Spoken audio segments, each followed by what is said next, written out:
Last lecture में हमने देखा, इंट्रोडक्शन देखा हमने बायोकेमिस्ट्री का कि बायोकेमिस्ट्री होती क्या है, और फिर उसके बाद हमने डिफरेंट केमिकल्स को देखा, डिफरेंट सब्सटेंसेस को देखा जो लिविंग ऑर्गेनिजम्स के अंदर पाए जाते हैं।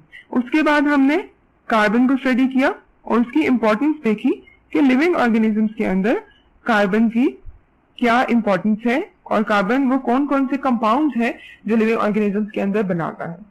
आज का जो हमारा टॉपिक है वो है इंपॉर्टेंस ऑफ वाटर। जब हमने डिफरेंट केमिकल्स की बात की थी या डिफरेंट केमिकल सब्सटेंसेस की बात की थी, कंपाउंड्स की बात की थी, तो हमने देखा था कि ह्यूमन बॉडी के अंदर सबसे ज्यादा परसेंटेज जो है वो वाटर की है, और वाटर की परसेंटेज हमने मैमल्स के अंदर देखी थी कि वो 70% है। 70% होने का मतलब ये है कि लिविंग ऑर्गेनिजम्स के अंदर उनका जो वेट है या उनके सेल्स हैं उनके अंदर ओवरऑल 70% जो है वो वाटर है। वाटर की मजीद और बहुत सारी प्रॉपर्टीज हैं जिनको हम वन बाय वन करके स्टडी करते जाएंगे। वाटर के बारे में कहा यह जाता है कि वाटर है वो मीडियम ऑफ लाइफ है, मीडियम ऑफ लाइफ, यानी जहां जहां पे लाइफ होगी उसके लिए वाटर का प्रेजेंट होना बहुत जरूरी है। और इसकी जो परसेंटेज है वो वेरी करती है। हम कहते हैं कि वाटर जो है वो तकरीबन 65% से लेके 89% तक डिफरेंट ऑर्गेनिजम्स के अंदर पाया जाता है। अगर हम ह्यूमन बींग्स की पर्टिकुलरली बात करें, ह्यूमन टिश्यूज की, तो जो हमारे बोन सेल्स हैं या बोन्स के टिश्यूज उनके अंदर 20% जो है वो वाटर होता है। इसी तरह अगर हम लोग अपने ब्रेन टिश्यूज की बात करें तो उनके अंदर 85% जो है वो वाटर है। अब इस बात का ये बिल्कुल भी मतलब नहीं है कि हमारे दिमाग जो है वो पानी से भरा हुआ है, बल्कि इन रियलिटी वाटर का प्रेजेंट होना हमारे सेल के लिए बहुत जरूरी है। और इसको हम अभी मजीद आगे देख लेते हैं कि वाटर की क्या इतनी इंपॉर्टेंस है जिसके लिए हम कहते हैं कि वाटर का प्रेजेंट होना बहुत जरूरी है। वाटर के बारे में कहा यह जाता है कि वाटर जो है वो डिफरेंट केमिकल रिएक्शंस का हिस्सा होता है। It is a part of different reactions. जितने भी केमिकल रिएक्शंस होते हैं या तो ये उनका हिस्सा होता है या फिर डिफरेंट जो रिएक्शंस होते हैं वो वाटर की प्रेजेंस में होते हैं। पानी ना हो तो वो रिएक्शन ही कैरी नहीं कर सकते। एग्जांपल्स में अगर हम देखना चाहें तो फोटोसिंथेसिस की अगर हम एग्जांपल ले लें तो फोटोसिंथेसिस एक ऐसा प्रोसेस है जो प्लांट्स के लिए बहुत इंपॉर्टेंट है। अगर फोटोसिंथेसिस ना हो तो प्लांट्स को फूड नहीं मिलेगी, वो सर्वाइव ही नहीं कर सकेंगे। और फोटोसिंथेसिस के लिए वाटर जो है वो एक लाजमी जुज़ है, वो उसका रॉ मटेरियल है। वाटर ही कंबाइन करता है कार्बन डाइऑक्साइड के साथ, तो हम कहते हैं कि फोटोसिंथेसिस हुआ है और प्लांट ने अपनी फूड प्रिपेयर की है। इसके अलावा बहुत सारे ऐसे बायोकेमिकल रिएक्शंस हैं जिनके अंदर पानी की जरूरत होती है और पानी का प्रेजेंट होना बहुत जरूरी है। अगर हम वाटर की प्रॉपर्टीज की बात करें तो सबसे पहले हम वाटर की सोलुबिलिटी प्रॉपर्टी को देखते हैं। वाटर को कहा जाता है कि वाटर जो है वो एक पोलर सब्सटेंस है। पोलर सॉल्वेंट हम अगर इसको कह दें तो ज्यादा बेहतर होगा। वाटर जो है वो एक पोलर सॉल्वेंट है। पोलर होने का क्या मतलब है? पोलर होने का यह मतलब है कि अगर हम वाटर के स्ट्रक्चर को देखें, H2O यानी कि दो हमारे पास हाइड्रोजन है और वो एक ऑक्सीजन के साथ कंबाइन हुए हैं। अब अगर हम इस स्ट्रक्चर को और से देखें तो इसके अंदर ये जो हाइड्रोजन का पोर्शन है ये इकट्ठा, और अगर हम ऑक्सीजन को देंगे तो इकट्ठा, तो तकरीबन इसके ऊपर रिलेटिवली थोड़ा सा नेगेटिव चार्ज आ जाएगा और इस हिस्से के ऊपर रिलेटिवली थोड़ा सा पार्शियल कह सकते हैं हम इसको पॉजिटिव चार्ज होगा। इस वजह से हम ये कह सकते हैं कि वाटर के अंदर हमारे पास थोड़ा सा नेगेटिव और थोड़ा सा पॉजिटिव पोल आ जाता है।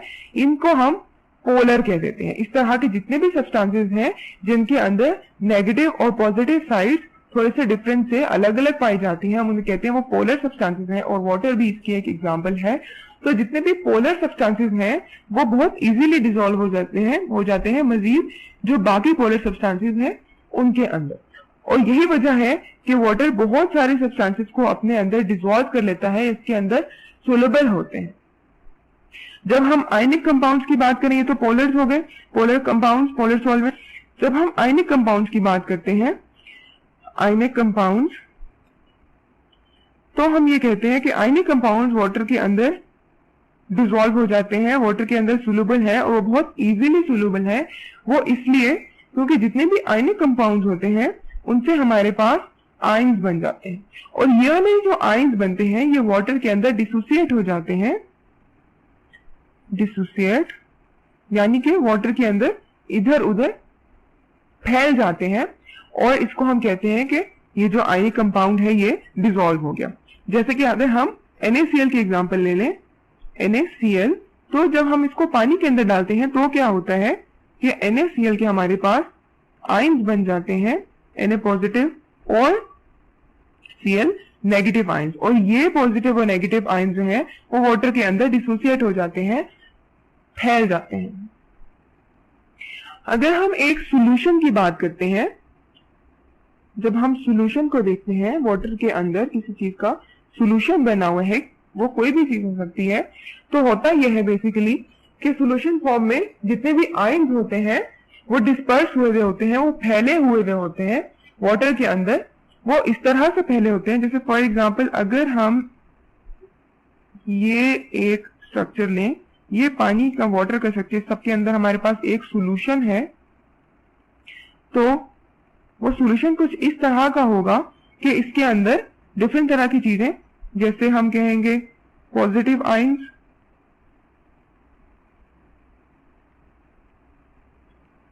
या फिर इसके साथ साथ हमारे पास कुछ नेगेटिव आयंस,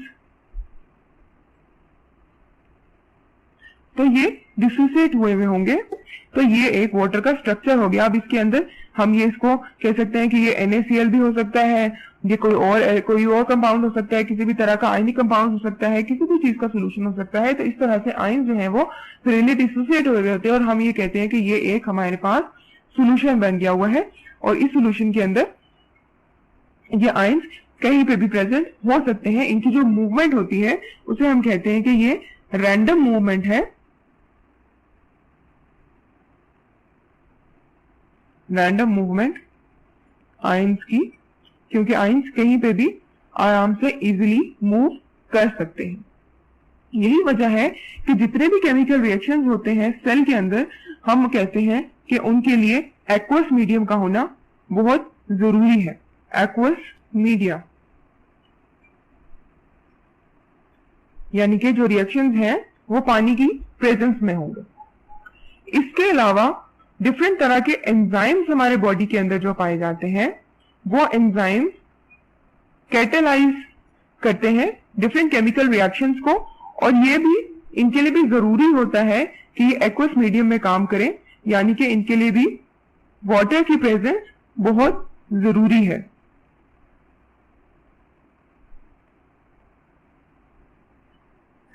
ये तो हमने देख लिया कि डिफरेंट तरह के हमारे पास पोलर सॉल्वेंट्स, पोलर कंपाउंड्स आ जाए तो वो हम कहते हैं कि वाटर क्योंकि पोलर सॉल्वेंट है तो वो उसके अपने अंदर डिसॉल्व कर लेता है। फिर अगर हमारे पास आयनिक कंपाउंड्स आ जाए तो क्या होता है, सोल्यूशन फॉर्म में आ जाए तो क्या होता है, जब हमारे पास नॉन आयनिक हो तो हमने कह दिया कि वो सोल्यूशन के फॉर्म में इस तरह से प्रेजेंट होता है। एंजाइम जो है वो हमने कहा कि वो एक्वस मीडियम में क्योंकि काम करते हैं तो उनके लिए पानी का प्रेजेंट होना बहुत जरूरी है एक सेल के बाद जब हम करें। लेकिन कुछ ऐसी चीजें हैं जो वाटर के अंदर सोल्युबल नहीं है, जिनको हम कहते हैं नॉन पोलर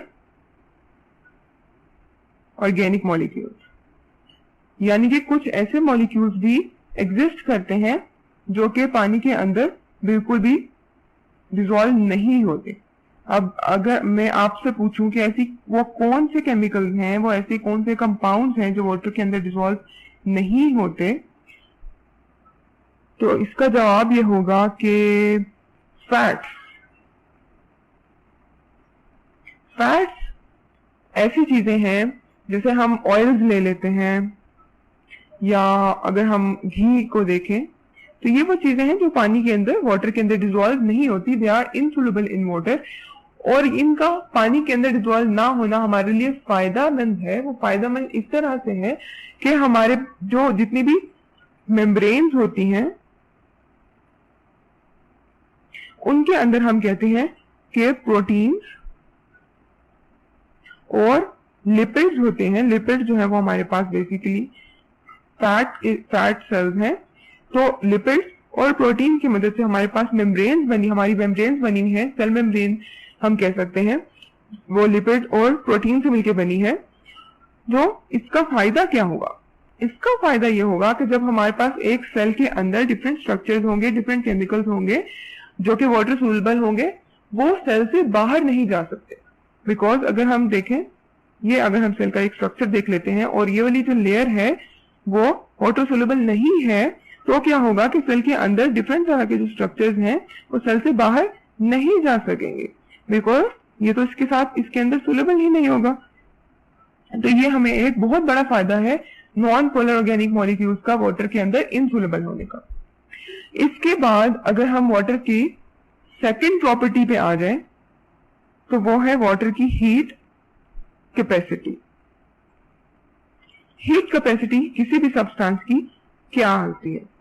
हीट कैपेसिटी को हम इस तरह से डिफाइन करते हैं कि ये किसी भी सब्सटेंस की हीट एब्जॉर्बिंग पावर है। यानी कि अगर हम कह दें कि हमारे पास, लेट्स सपोज मेरे पास ये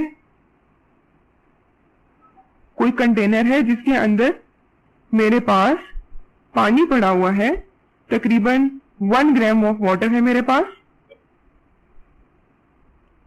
1 ग्राम वाटर, और मैं इसको हीट करती हूं तो वो कितनी हीट होगी जिससे इसका टेम्परेचर, लेट्स सपोज अगर अभी हम कहते हैं कि अभी इसका जो टेम्परेचर है वो 15 डिग्री सेल्सियस है, तो मैं इसको कितना हीट करूं कि जो इसका टेम्परेचर है वो ज्यादा हो जाए। इसको मैं कितनी हीट दूं कि इसका जो टेम्परेचर है वो 15 से ज्यादा होके वो 16 डिग्री सेल्सियस हो जाए। तो वो जो हीट होगी जो मैंने यहां से इसको दी होगी, वो हीट हम उसे कहते हैं कि वो हीट कैपेसिटी है।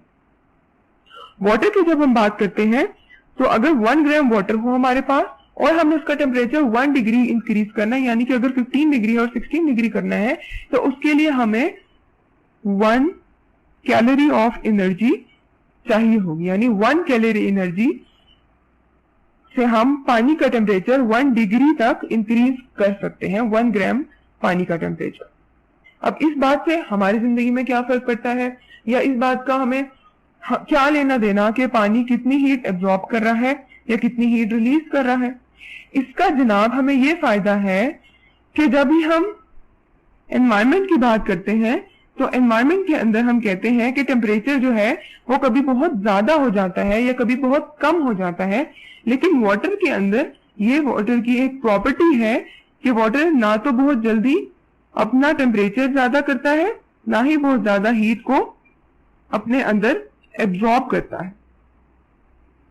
अब इसका हमें यह फायदा है कि वाटर को हम कहते हैं कि वाटर जो है वो टेम्परेचर स्टेबलाइजर है।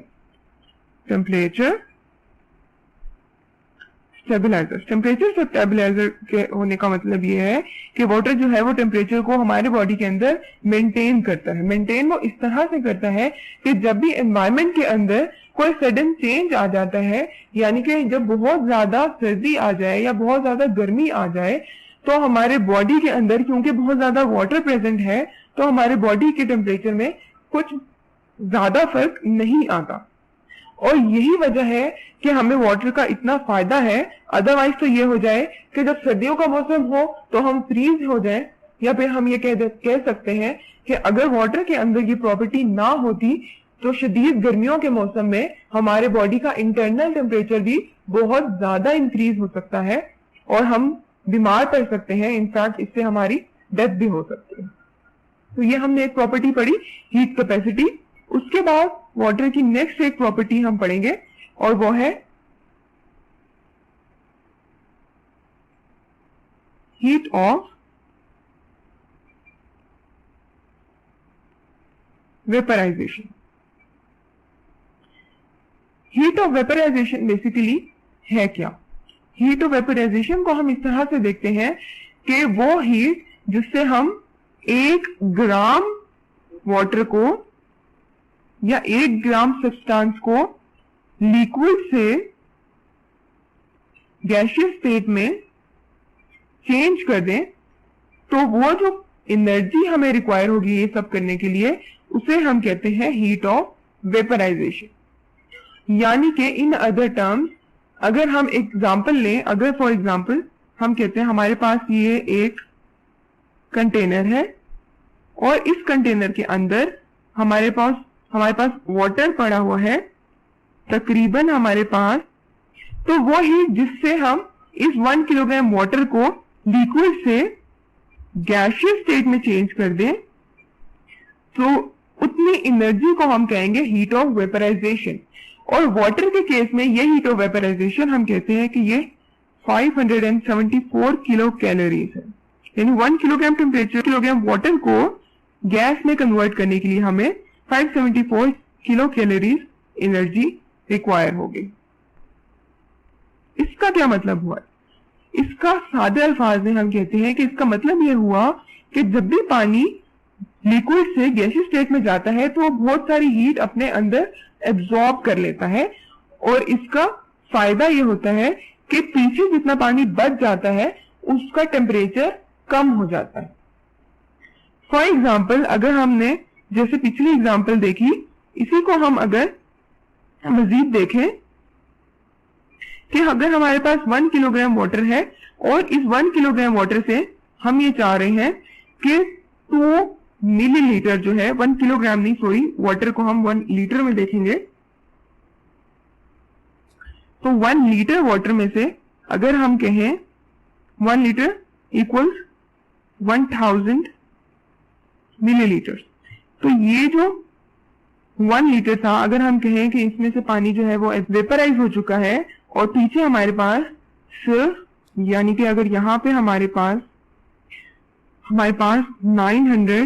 998 मिलीलीटर बच जाते हैं, तो 2 मिलीलीटर हम, इसका मतलब यह हुआ कि यहां से वेपराइज हो गए, वो वेपर्स में कन्वर्ट हो गए, वेपोरेट हो गए। पीछे जितना पानी बचा इसके टेम्परेचर पे क्या फर्क पड़ेगा? इसके टेम्परेचर पे ये फर्क पड़ेगा कि इसका टेम्परेचर 1 डिग्री डिक्रीज हो जाएगा, कम हो जाएगा। यानी कि अगर इसका टेम्परेचर पहले 25 डिग्री सेल्सियस था तो अब वो सिर्फ 24 डिग्री सेल्सियस बच जाएगा। यही वजह है कि हम कहते हैं कि evaporation always causes cooling effect. Evaporation से हमारे पास कूलिंग इफेक्ट आता है, चीजें जो है वो ठंडी हो जाती है। जैसे अब आपने भी अक्सर एक्सपीरियंस किया होगा कि जब भी हमें पसीना आता है, पर्सपिरेशन होती है, पसीना आता है, तो क्या होता है कि हमें ठंड लगने लगती है। पसीना आने के बाद हमारी बॉडी जो है वो थोड़ी ठंडी हो जाती है। और जो प्लांट्स होते हैं, प्लांट्स के अंदर भी बिल्कुल यही प्रिंसिपल यूज होता है। जब भी प्लांट्स के अंदर ट्रांसपायरेशन होती है, ट्रांसपायरेशन का प्रोसेस हमने पढ़ा था, इसके अंदर पानी के अंदर का जितना भी वाटर है वो लीव्स के थ्रू इवेपोरेट होने लगता है, उसे हम ट्रांसपायरेशन कहते हैं। तो ट्रांसपायरेशन के प्रोसेस के रिजल्ट में भी प्लांट का जो टेम्परेचर है वो कम हो जाता है, पौधे जो है वो ठंडे हो जाते हैं। तो ये एक प्रॉपर्टी थी वाटर की, हीट ऑफ वेपराइजेशन, और इसका ह्यूमन बॉडी के ऊपर भी और प्लांट्स को भी बहुत फायदा है। इसके बाद हम वाटर की अगर एक और प्रॉपर्टी हम कहते हैं वाटर की आयनाइजेशन। आयनाइजेशन ऑफ वाटर को अगर हम देखें, आयनाइजेशन ऑफ वाटर, तो वाटर जो है वो आयंस के फॉर्म में इस तरह से आता है कि हमारे पास H2O है, ये H पॉजिटिव और OH नेगेटिव आयंस में कन्वर्ट हो जाता है। ये जो प्रोसेस है इसको हम कहते हैं कि ये रिवर्सिबल रिएक्शन है। रिवर्सिबल रिएक्शन का मतलब ये है कि जब ये आयंस में कन्वर्ट हो जाता है तो ये मजीद दोबारा कंबाइन करके वाटर भी बना सकता है। यानी कि एक 2 वे रिएक्शन है, वाटर से हमारे पास आयंस बने और आयंस कन्वर्ट होके कंबाइन होके हमारे पास मजीद अगेन वाटर बना सकते हैं। ये जो रिएक्शन है इसके अंदर एक इक्विलिब्रियम मेंटेन रहता है, यानी कि जितने वाटर मोलिक्यूल से हमारे पास आयंस बनते हैं, उसी तरह से आयंस से हमारे पास वापस वाटर मोलिक्यूल्स भी बनते रहते हैं।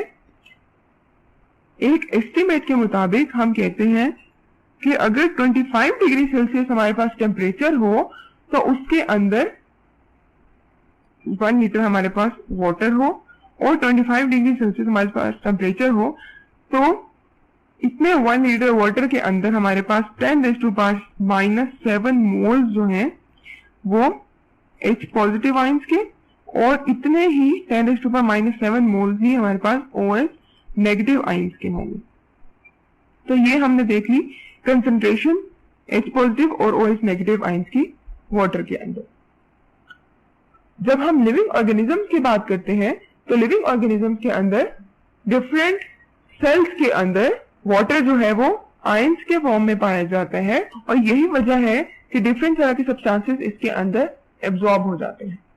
इसके बाद एक और प्रॉपर्टी जो हम वाटर की देखते हैं वो है इसकी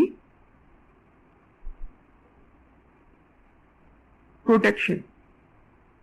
वाटर जो है वो हमें डिफरेंट तरह से प्रोटेक्शन प्रोवाइड करता है। प्रोटेक्शन इस तरह से प्रोवाइड करता है कि वाटर को हम कहते हैं कि यह एक लुब्रिकेंट है। लुब्रिकेंट का ये काम होता है कि वो फ्रिक्शन को कम करती है, ये अगेंस्ट फ्रिक्शन काम करता है। यानी कि जब भी हमारे पास कहीं पे कोई रगड़ आ रही होती है तो उसके डैमेज को कम करने के लिए हम वाटर को भी यूज कर सकते हैं। जैसे फॉर एग्जांपल अगर हम ह्यूमन बॉडी की बात करें, ह्यूमन बॉडी के अंदर हमारे जो टीयर्स हैं वो हमारी आईज की प्रोटेक्शन कर रहे होते हैं। और आईज की प्रोटेक्शन किस तरह से करते हैं कि फॉर एग्जांपल अगर हम अपनी आंखों को रगड़ते हैं, इफ वी रब आवर आईज, तो उसके रिजल्ट में होता क्या है कि पानी आ जाता है हमारी आंखों में, और वो हेल्प करता है वाटर को एक कुशन प्रोवाइड कर, हमारी आईज को एक कुशन प्रोवाइड करता है और हमें प्रोटेक्शन देता है। इसी तरह हमारे बॉडी के मजीद डिफरेंट तरह के ऑर्गन्स हैं जिनके साथ वाटर प्रेजेंट होता है, और वाटर उनको प्रोटेक्ट करता है अगेंस्ट डिफरेंट डैमेजेस, या फिर हम कह सकते हैं डिफरेंट ट्रॉमा। तो ये तो हमारा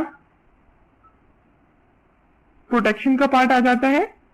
आज के लेक्चर को हम थोड़ा सा समराइज कर लेते हैं। सबसे पहले हमने इंपॉर्टेंस ऑफ वाटर के अंदर वाटर की परसेंटेज देखी कि लिविंग ऑर्गेनिज्म में हमने मैमेलियन सेल की बात की थी, तो एक एवरेज मैमल के सेल के अंदर तकरीबन 70% जो है वो वाटर होता है। बोन सेल के अंदर हमने ह्यूमन बींग्स में जब कहा था कि ह्यूमन बींग्स को कहा था तो हमने कहा था कि बोन सेल्स के अंदर तकरीबन 20% जो है वो वाटर होता है। इसी तरह ब्रेन सेल के अंदर 85% वाटर होता है। मजीद हमने देखा कि वाटर जो है वो डिफरेंट केमिकल रिएक्शंस का पार्ट होता है, जैसे हमने कहा कि फोटोसिंथेसिस में वाटर जो है वो एक रॉ मटेरियल की हैसियत से काम करता है। इसी तरह उसके बाद हमने मजीद वाटर की प्रॉपर्टी में देखा, वाटर की एक सोलेबिलिटी प्रॉपर्टी है जिसमें होता यह है कि वाटर जो है वो डिफरेंट सब्सटेंसेस को, डिफरेंट तरह के पोलर, नॉन पोलर, आयनिक सब्सटेंसेस, उन सबको अपने अंदर डिसॉल्व कर लेता है। इसी तरह मजीद वाटर की हमने सेकेंड एक प्रॉपर्टी देखी जो कि इसकी हीट कैपेसिटी थी, यानी कि वाटर हीट एब्जॉर्ब तो कर लेता है लेकिन वाटर के अपने टेम्परेचर पे कुछ खास फर्क नहीं पड़ता, और ये हमने इस एग्जांपल से देखा था। उसके बाद हमने देखा हीट ऑफ वेपराइजेशन, वाटर की एक और प्रॉपर्टी, जिसमें हमने देखा कि वाटर जब भी कुछ हीट एब्जॉर्ब करके वेपराइज करता है, यानी कि लिक्विड से गैसियस स्टेट में आता है, तो मजीद जो पिछला वाटर होता है उसके टेम्परेचर में कितना डिफरेंस आ जाता है। उसके बाद हमने आयनाइजेशन ऑफ वाटर को देखा। आयनाइजेशन में हमने देखा वाटर किस तरह से आयनाइज करता है। फिर हमने वाटर की एक और कोर प्रॉपर्टी जो प्रोटेक्शन है, हमने उसको देखा कि वाटर किस तरह से प्रोटेक्ट करता है अगेंस्ट फ्रिक्शन।